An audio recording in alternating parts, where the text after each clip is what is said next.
ഉയർന്ന രക്തസമ്മർദ്ദം അഥവാ ഹൈപ്പർ ടെൻഷൻ രോഗലക്ഷണങ്ങൾ ഒന്നും പ്രകടമാക്കാതെ തന്നെ ഹൃദയാഘാതം, പക്ഷാഘാതം തുടങ്ങിയ ഗുരുതര രോഗങ്ങൾക്ക് കാരണമാകുന്നു. വ്യക്തമായ മുന്നറിയിപ്പുകൾ തരാതെ ശരീരത്തിലെ പ്രധാന അവയവങ്ങളെ ബാധിക്കുന്നതിനാൽ ഉയർന്ന ബ്ലഡ് പ്രഷറിനെ ഒരു സൈലന്റ് കില്ലറായാണ് കണക്കാക്കുന്നത്. ഇന്ന് ലോക ഹൈപ്പർ ടെൻഷൻ ദിനത്തിൽ അമിത രക്തസമ്മർദ്ദം നിയന്ത്രിക്കാനുള്ള മാർഗങ്ങളെക്കുറിച്ച് കൊച്ചി അമൃത ആശുപത്രിയിലെ ഇന്റേണൽ മെഡിസിൻ വിഭാഗം പ്രൊഫസറും യൂണിറ്റ് ഹെഡുമായ ഡോക്ടർ റിനോയ് ഹെൻറി സംസാരിക്കും. ഇന്ന് world hyper tension day. Hyper tension എന്ന സൈലന്റ് കില്ലറിനെ പറ്റി സംസാരിക്കാനാണ് ഞാൻ നിങ്ങളുടെ മുമ്പിൽ ഇന്ന് വന്നിരിക്കുന്നത്. എന്തുകൊണ്ട് സൈലന്റ് കില്ലർ എന്ന് മനസ്സിലാക്കുന്നതിന് മുമ്പ് എന്താണ് ബി പി എന്ന് മനസ്സിലാക്കുന്നത് ഉചിതമായിരിക്കും.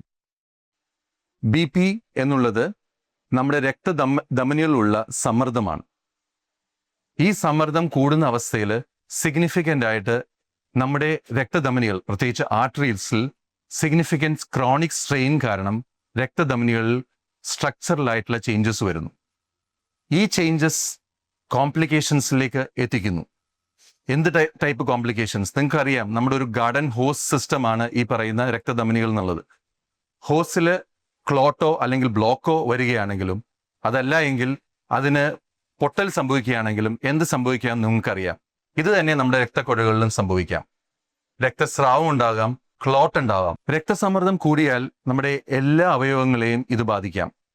ബ്രെയിനിൽ രക്തസ്രാവം സംഭവിക്കാം, ക്ലോട്ട് കാരണം സ്ട്രോക്ക് സംഭവിക്കാം. അതുപോലെ തന്നെ നമ്മുടെ കണ്ണിൽ രക്തസ്രാവം മുതൽ കാഴ്ച നഷ്ടപ്പെടുന്ന അവസ്ഥ വരെ നമുക്ക് വരാൻ സാധ്യതയുണ്ട്. ഹാർട്ടിനും സിഗ്നിഫിക്കൻ്റ് ആയിട്ടുള്ള പ്രോബ്ലം, കാരണം ഈ സിസ്റ്റമിക് പ്രഷറിനെതിരായിട്ടാണ് ഹാർട്ട് വർക്ക് ചെയ്യേണ്ടത്.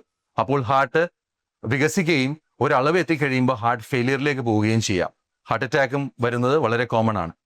അതുപോലെ തന്നെ നമ്മുടെ കിഡ്നീസിന്റെ ഫിൽട്രേഷൻ ഇത് ബാധിച്ചുകൊണ്ട് കിഡ്നി ഫെയിലിയറിലേക്ക് എത്തിച്ചേർക്കാനായിട്ട് സാധ്യതയുണ്ട്.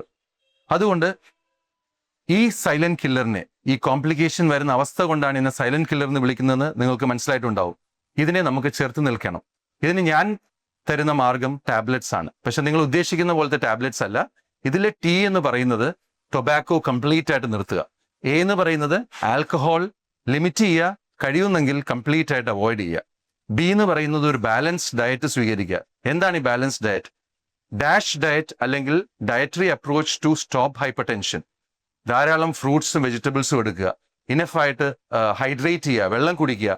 അതുപോലെ തന്നെ നമുക്ക് കൂടുതലായി ഹോൾ ഗ്രെയിൻസും അതുപോലെ തന്നെ ലീൻ മീറ്റ്, നട്ട്സ്, ലെഗ്യൂംസ് ഇതെല്ലാം ഉപയോഗിക്കുന്നതാണ് ഐഡിയൽ ആയിട്ടുള്ള ഒരു ഡയറ്റ്. ഉപയോഗിക്കാതിരിക്കാം? നമ്മൾ യൂഷ്വലി അവോയ്ഡ് ചെയ്യേണ്ട കാര്യങ്ങൾ ഉപ്പ് കൂടുതലായിട്ടുള്ള കാര്യങ്ങൾ, പ്രോസസ്ഡ് ആയിട്ടുള്ളതും അതുപോലെ തന്നെ പാക്കേജ്ഡ് ആയിട്ടുള്ള ഫുഡ് കംപ്ലീറ്റ് ആയിട്ട് മാറ്റി നിർത്തുക. ഉപ്പിട്ട് പ്രിസർവ് ചെയ്യുന്ന ചില കാര്യങ്ങൾ, സ്പെസിഫിക്കലി നമ്മുടെ അച്ചാറുകളും പപ്പടങ്ങളും ഒഴിവാക്കി നിർത്താനായിട്ട് ഉദ്ദേശിക്കുക. എക്സ്ട്രാ ഉപ്പ് ആഡ് ചെയ്യാതിരിക്കാനായിട്ട് ശ്രദ്ധിക്കുക. എൽ എന്ന് പറയുന്ന ലൈഫ് സ്റ്റൈൽ ചേഞ്ചസ് ആണ്. 30 മുതൽ 40 മിനിറ്റ് വരെ വ്യായാമം ചെയ്യുന്നത് വളരെ ഉചിതമായിരിക്കും.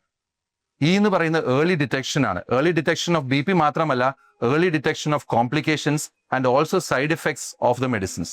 ഇത് വളരെ ഇമ്പോർട്ടൻ്റ് ആണ്. അതിന് റെഗുലർ ഫോളോ അപ്പ് ആവശ്യമാണ്. Finally T is treatment. Treatment എല്ലായിടത്തും ഇവിടെ അവൈലബിൾ ആണ്. ആന്റി ഹൈപ്പർടെൻസീവ് ഏജൻസ് പല ക്ലാസ്സസ് ഉണ്ട്. അതൊന്നും അത്രയും കോസ്റ്റ്ലിയും അല്ല. പ്രൈമറി ഹെൽത്ത് സെന്റർ മുതൽ ടെർഷ്യറി കെയർ ഹോസ്പിറ്റൽ വരെ എവിടെയും നിങ്ങൾക്കിത് ലഭ്യമാണ് താനും. ഫൈനൽ എസ് എന്ന് പറയുന്നത് സ്ട്രെസ് കുറച്ച് നിർത്തുകയും സ്ലീപ്പ് ഇംപ്രൂവ് ചെയ്യുകയും ചെയ്യുക എന്നുള്ളതാണ്.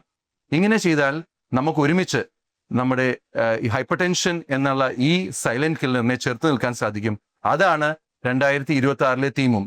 Together let us actually control hypertension and thereby defeat the silent killer. Thank you.